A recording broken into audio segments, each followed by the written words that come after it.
শিক্ষার্থী বন্ধুরা, ভার্বের সেকেন্ড ক্লাসে হাজির হলাম। এখানে আমরা অক্সিলিয়ারি ভার্ব বা হেল্পিং ভার্ব যেটা ছিল, আমরা জানি ভার্বকে প্রধানত দুই ভাগে ভাগ করা যায়, ফাইনিট, নন ফাইনিট। ফাইনিট ভার্বগুলোকে আবার দুই ভাগে ভাগ করা যায়, একটা হচ্ছে প্রিন্সিপাল, একটা হচ্ছে অক্সিলিয়ারি। তো আমরা প্রিন্সিপাল ভার্বের পুরো ক্লাসিফিকেশন দেখেছি, এখন অক্সিলিয়ারি ভার্বে আসলাম। অক্সিলিয়ারি হচ্ছে সাহায্যকারী। অক্সিলিয়ারি আরেকটা নাম হচ্ছে হেল্পিং ভার্ব, যেটা হচ্ছে বাক্যে অন্য ভার্বকে সাহায্য করে।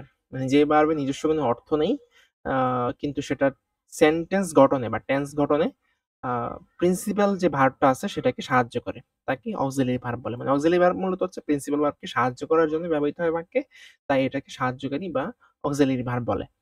অক্সিলিয়ারি ভার্ব আবার দুই প্রকার আমরা শিখেছি, একটা হচ্ছে প্রাইমারি অক্সিলিয়ারি আর একটা হচ্ছে মডেল অক্সিলিয়ারি। প্রাইমারি অক্সিলিয়ারিস আবার তিন প্রকার, এটা হচ্ছে টু বি ভার্ব, একটা হচ্ছে টু ডু ভার্ব, একটা to have verb. To be verb কোনগুলো? টু বি ভার্ব হচ্ছে এম ইজ আর প্রেজেন্ট ফর্মে, আর ফার্স্ট ফর্মে হচ্ছে was were. To do verb হচ্ছে প্রেজেন্ট ফর্মে ডু ডাজ, পাস্ট ফর্মে হচ্ছে ডিড। টু হ্যাভ ভার্ব হচ্ছে প্রেজেন্ট ফর্মে হ্যাভ হ্যাজ, আর পাস্ট ফর্মে হ্যাড। তাহলে এগুলো হচ্ছে to have verb, have has had. To do verb হচ্ছে do does did. Two be verb হচ্ছে am is are was were. Just এভাবে তোমরা বলবে, এগুলো কিন্তু মনে রাখা খুবই জরুরি। আচ্ছা, এবার আসি মডেল অক্সিলারি। অক্সিলারি মানে সাহায্যকারীর মধ্যে কিছু আছে মানে মডেল। তো সেগুলো কোনগুলো? সেগুলো হচ্ছে shall, should, will, would, can, could, may, might, must. এখানে শেল, উইল, ঠিক আছে, shall should, will would, can could, may might, must, ought to, need, that, use two.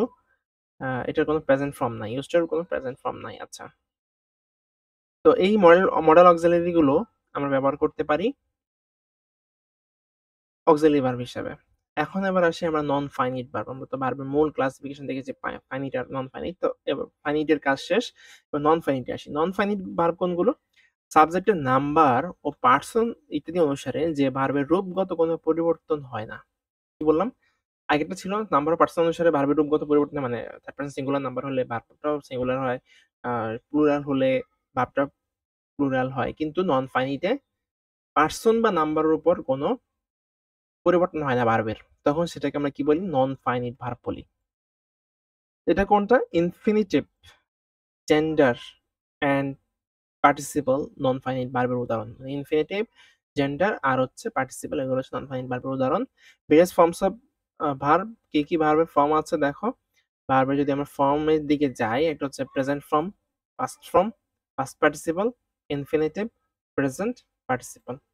এখন আমরা জাস্ট এগুলোর যদি আমরা কি বলি বেস ফর্ম গুলো দেখি নেই। প্রেজেন্ট ফর্মের বেস ফর্ম কোনগুলো? বেস ফর্ম যদি আমরা ভার্ব দেখি, যে গো একটা ভার্ব, এটা বেস ফর্ম হচ্ছে ভার্ব প্রেজেন্ট ফর্ম, তাই না? Present form base form go, do, eat, see. এই গো এর এস বাই এস যুক্ত ফর্মটা হচ্ছে কোনটা? গোস।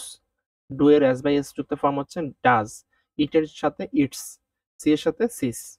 ওকে, এবার যদি এগুলোরই ফার্স্ট ফর্মে যাই, গো এর ফার্স্ট ফর্ম হচ্ছে ওয়েন্ট, ডু এর ফার্স্ট ফর্ম হচ্ছে ডিড, ইট এর ফার্স্ট ফর্ম হচ্ছে এইট, এ টি ই এইট, সি এর ফার্স্ট ফর্ম হচ্ছে স। আচ্ছা, এগুলোর যদি ফার্স্ট পার্টিসিপলে যাই, গো এর ফার্স্ট পার্টিসিপল হচ্ছে, ফার্স্ট পার্টিসিপলকে আমরা বি থ্রি দ্বারা সংজ্ঞায়িত করি বা বি থ্রি দ্বারা আমরা চিনে থাকি, মানে ভার্বের 3 নাম্বার ফর্ম, তাই না? এটা হচ্ছে বেস ফর্ম, ভার্বের first form B one, first form হচ্ছে বি2, আর ফার্স্ট পার্টিসিপল হচ্ছে বি3, আর ভার্ব প্লাস আইএনজি কে আমরা বি4 হিসেবেও চিনে থাকি। ওকে, এবার আমরা আসি যে ফার্স্ট ফর্মে, ফার্স্ট পার্টিসিপলে যে গন, গো এর ফার্স্ট পার্টিসিপল ফর্ম হচ্ছে গন, ডু এর ফার্স্ট পার্টিসিপল ফর্ম হচ্ছে ডান, ইট এর ফার্স্ট পার্টিসিপল হচ্ছে ইটেন, সি এর ফার্স্ট পার্টিসিপল হচ্ছে seen. Okay, infinitive plus to plus verb. এখানে গো এর সাথে যখন ইনফিনিটিভ মানে টু যখন যুক্ত করব, তখন ভার্বের বেস ফর্ম বসে ইনফিনিটিভের সাথে। মানে ইনফিনিটিভ বলতে টু প্লাস বেস ফর্ম, মানে মূল ভার্বের সাথে, মূল ভার্বের আগে যদি টু বসে, তাহলে সেই ভার্বটার বেস ফর্মে বসে। তার মানে গো এর আগে জাস্ট টু বসে যাবে, ঠিক আছে? তাহলে to go, to do, to eat, to see. Okay, infinitive মানে হচ্ছে টু এর পরে মূল ভার্বের বেস ফর্মটাই বসবে। আচ্ছা, এবার আসি প্রেজেন্ট পার্টিসিপল। প্রেজেন্ট পার্টিসিপল হচ্ছে মূল ভার্ব যেটা আছে সেটা, মানে বেস ফর্ম যেটা আছে, বেস ফর্মের সাথে আইএনজি যুক্ত হবে। তার মানে ভার্বের সাথে আইএনজি যুক্ত হবে। গো এর সাথে গোয়িং, ডু এর সাথে ডুইং, ইট এর সাথে ইটিং, সি এর সাথে সিইং।